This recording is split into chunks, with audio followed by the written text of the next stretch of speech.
La transmission, je peux dire que c'est un peu le sujet phare chez vous. J'ai quand même la chance d'avoir les cahiers de recettes de votre grand-mère. Est-ce que vous pouvez nous raconter alors ce que ça représente? On est en train de manger ce qu'elle cuisinait. Je crois que tous les mercredis, elle vous réunissait, Exactement. les cousins. On se réunissait entre cousins, cousines tous les mercredis pour déjeuner chez elle et on retrouvait certains plats. Souvent les mêmes qu'on aimait beaucoup, dont les fameuses boulettes qu'on a là aujourd'hui. Et on s'est transmis ces recettes aussi. C'est-à-dire qu'aujourd'hui, chez nous tous, je crois, on cuisine encore certains de ces plats.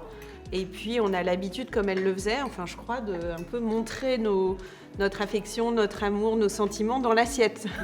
Comment vous avez fait pour faire perdurer cette entreprise? Je sais que vous avez mis en place des choses comme le comité Simone, peut-être vous pouvez nous raconter. C'est beaucoup comment intéresser les enfants à l'entreprise, les faire connaître l'entreprise.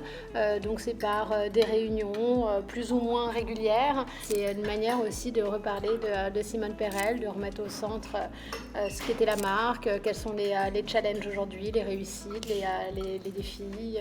Et puis après de maintenir le lien, il n'y a pas que tous les 2 ans, parce que sinon ça ne suffirait pas. Enfin, moi je ne l'ai jamais connue, mais pourtant on en a tellement parlé, on a fait tellement de choses autour, et enfin, c'est comme si on l'avait connue, quoi.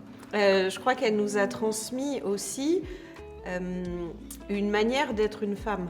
C'est-à-dire qu'on pouvait cocher beaucoup de cases et qu'on pouvait y arriver. Elle a monté son entreprise, elle s'est mariée, sa marque portait son nom, elle a eu 2 enfants.